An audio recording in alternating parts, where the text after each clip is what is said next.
Nombreux sont les néophytes qui, après un certain temps de progrès, ressentent le besoin de se purifier, de réparer leurs fautes passées. L'idée qui s'impose alors est souvent le jeûne. La valeur psychosomatique de cette pratique est bien évidente, encore plus convaincante sont les démonstrations ésotériques que nous fournit les Écritures saintes sur la puissance inouïe du jeûne. Et pourtant, quel maître authentique n'a pas formellement déconseillé aux répentants contemporains de jeûner? Tous sont unanimes à proscrire l'ascèse, non pas par dénigrement de la démarche en elle-même, mais par constat de notre incapacité à l'appliquer.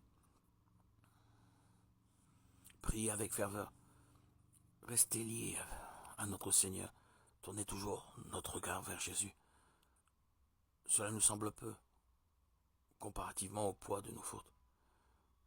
Mais si nous voulions pousser trop fort, nous ne résisterons pas au flot de pression inattendue et nous perdrions ce peu. Alors souvenons-nous que faire un petit peu, c'est aussi bien. Si vous acceptez de revenir à Dieu avec un modeste départ et que vous persévérez honnêtement dans cette voie, vous ne tarderez pas à découvrir le moyen à votre portée d'accéder au beaucoup, sans rompre votre équilibre. À vous de chercher. Alors vous parviendrez à l'harmonie. Le Cantique des Cantiques nous enseigne 2,16 « Je suis à mon bien-aimé ». C'est l'élan de l'âme vers son Créateur. Et mon bien-aimé est à moi. C'est la réponse du Créateur à cet élan.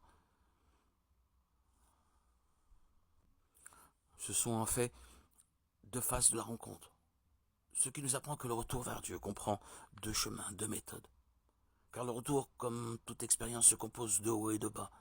Il y aura donc une manière particulière de vivre les bonnes périodes, les hauts, ainsi qu'une autre méthode d'appréhender les périodes d'épreuve, les bas. Ce sera la connaissance de ces chemins et leur emploi judicieux qui permettra la réussite de notre rectification.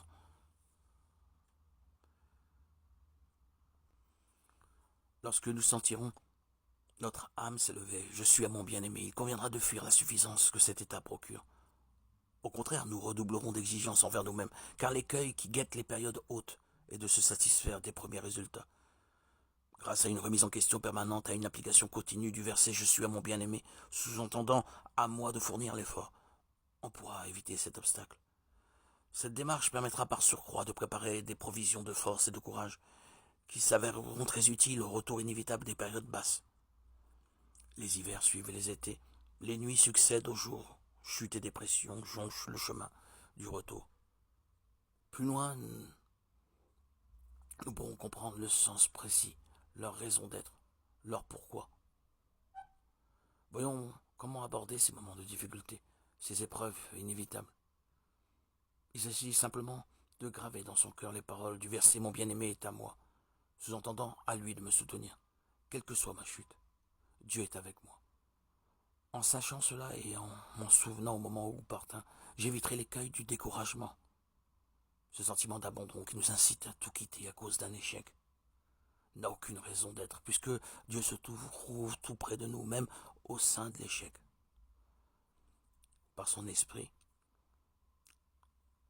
si nous ne l'étouffons pas dans les distractions et les plaisirs de ce monde, nous sommes unis à lui. En nous pénétrant de la parole régulièrement, lue, étudiée, nous parviendrons au moins à accomplir ce qui nous est possible. On se renforcera toujours avec la parole. Et en se disant au plus profond de nous-mêmes, tiens bon, Dieu est par son esprit avec toi. Et on traversera de cette façon victorieuse la tempête.